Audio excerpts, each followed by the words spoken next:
DRV news में आप सभी दर्शकों का हार्दिक स्वागत। मैं प्रभाकर अनंत राय एक बार पुनः श्रीमद् भगवत गीता गंगा यात्रा को लेकर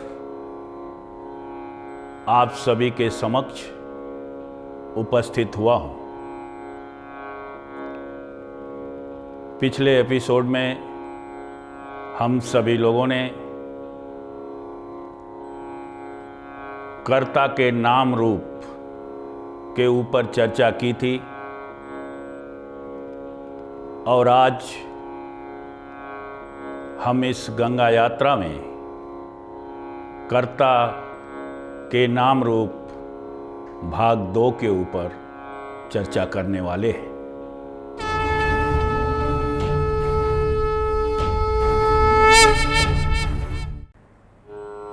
नाम रूप में हमने ये भी कहा था कि अर्जुन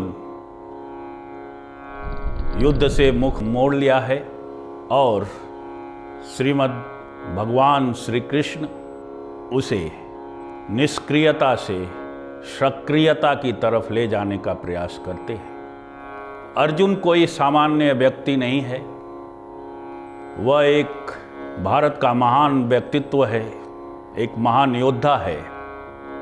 अतः भगवान द्वारा उसे किस तरह से समझाने का प्रयास भी बहुत बड़ा सराहनीय कार्य है और विवेक युक्त कृति है। अर्जुन कहता है कि मैं युद्ध नहीं करूंगा, लेकिन भगवान कहते हैं कि न ही कश्चित् क्षणमपि जातु तिष्ठत्य कर्मकृत कार्यते ही अवश्य कर्म प्रकृत जय गुणई। कि हे अर्जुन, कोई भी मनुष्य क्षण मात्र के लिए भी बिना कार्य के नहीं रह सकता, क्योंकि प्रकृति से उत्पन्न गुणों के अधीन सभी प्राणी अपने कार्य को संपादित करते हैं। इस सूत्र को हमें गहराई से समझना होगा। अगर हम देखें तो भगवान के वचन में और अर्जुन के वचन में बहुत बड़ा अंतर है। अर्जुन कहता है कि मैं कार्य नहीं करूंगा और भगवान कहते हैं कि कार्य किए बगैर कोई क्षण मात्र के लिए भी जीवित नहीं रह सकता। जरा हम विचार करें कि ये जीवन क्या है, तो हमें यह देखने को प्राप्त होगा, हमारे ये संज्ञान में आएगा कि जीवन कर्म है। कर्म का प्रारंभ जन्म है और कर्मों का अंत मृत्यु है। किसी भी अवस्था में कर्मों से पलायन संभव नहीं है। पश्चिम के एक महान दार्शनिक, एक महान चिंतक ने, जिसका नाम सात्र है, उसने कहा कि a man is condemned to be free. मनुष्य स्वतंत्रता के लिए परवश है। लेकिन अगर हम ध्यान से देखें तो मनुष्य सिर्फ स्वतंत्रता के लिए ही नहीं, बल्कि कर्म करने के लिए भी परवश है। और इस श्लोक के माध्यम से भगवान कर्म, कृति और कर्ता के भेद को अर्जुन के सम्मुख बहुत ही व्यवहार युक्त विवेक युक्त तरीके से, आज के भाषा में कहें तो एक बहुत ही मेथोडोलॉजी के तरह से रखते हैं। आखिर कर्म है क्या? कर्म कर्मेंद्रियों द्वारा व्यक्त होने वाली क्रियाएं हैं, और इन क्रियाओं को जो करने की ऊर्जा प्राप्त होती है, इन क्रियाओं के करने की जो प्रेरणा प्राप्त होती है, वह मनुष्य के मन से होती है। क्या मनुष्य हर समय कर्म करता है? तो नहीं। सामान्य रूप से हम देखें तो हम बहुत से समय विश्रांति करते हैं, हम निष्क्रिय अवस्था में रहते हैं, हम रात को सोते हैं, और उस समय हम कोई कर्म नहीं करते। लेकिन भगवान का ये कथन क्या ये गलत है कि कोई भी मनुष्य क्षण मात्र भी कर्म किए बगैर नहीं रह सकता? निश्चय ही भगवान के कहने का जो तल है वह अलग है। जब हम निद्रा अवस्था में होते हैं, जब हम विश्रांति की अवस्था में होते हैं, उस वक्त भी हमारे शरीर में अनेक प्रकार की क्रियाएं चलती रहती हैं। हमारा रक्त प्रवाह चलते रहता है, हमारे हृदय की स्पंदन, हमारे हृदय चलते रहता है, कार्य करते रहता है, हमारी पाचन क्रियाएं चलती रहती हैं। हमारा स्थूल शरीर तो निष्क्रिय रहता है, आराम करता है, लेकिन हमारे मन में स्वप्न चलते रहते हैं। हमारे शरीर के सेल अपने कार्य करते रहते हैं। अनेक प्रकार की क्रियाएं अनेक तल पे हमारी निष्क्रिय अवस्था में भी घटित होती रहती है, जिसका हमें भान नहीं रहता है। इस तरह से भगवान कहते हैं कि जो क्षण मात्र भी कोई जीवित नहीं रह सकता, उनका कहना सार्थक है। यह देखने के, समझने के दो अलग तल हैं। अर्जुन अपने नाम रूप के अधीन होकर, अर्जुन की जगह हम भी अपने जीवन में देखें तो हम कहते हैं कि मैं कभी काम करूंगा, मैं नहीं करूंगा। इस तरह के अनेक इस कार्य को हमारे जीवन में प्रसंग आते हैं। हम कहते हैं कि ये कार्य मैंने किया, ये कार्य मैंने नहीं किया। इस तरह से कार्यों का संपादन का दायित्व हम स्वयं लेते हैं। लेकिन भगवान कह रहे हैं कि ऐसी अनेक क्रियाएं हमेशा हमारे इस शरीर में घटित हो रही हैं, जिसका हमें भान नहीं है। और ये अर्जुन पहला नहीं है जिसने कि कार्य न करने का संकल्प लिया है। कार्य न करने का संकल्प, कार्य से पलायन बहुत सारे लोगों ने किया है, और यह एक प्रयास हुआ है। उसके पीछे एक रिसर्च का ध्येय जरूर रहा हो कि क्या मनुष्य का जीवन कार्य के बगैर संभव है? कृति के बगैर क्या जीवन संभव है? और उसी रिसर्च का सहारा लेकर के आज अर्जुन पलायन करना चाह रहा है। लेकिन इस कार्य के पलायन का जो आधार ढूंढ रहा है, वो संन्यास ढूंढ रहा है। कार्यों के पलायन के खिलाफ इस पूरे विश्व में अगर सबसे बड़ी कोई आवाज है तो वो भगवान श्री कृष्ण की है। और कार्यों से पलायन का प्रयास सिर्फ भारत में ही नहीं हुआ, कार्यों से पलायन का प्रयास वेस्टर्न में भी हुआ है। हां, भारत में उसका आधार कुछ खोज रही, उसका आधार कुछ और रहा, उसका उद्देश्य कुछ और रहा, और पश्चिम में उसका आधार और उद्देश्य कुछ और रहा।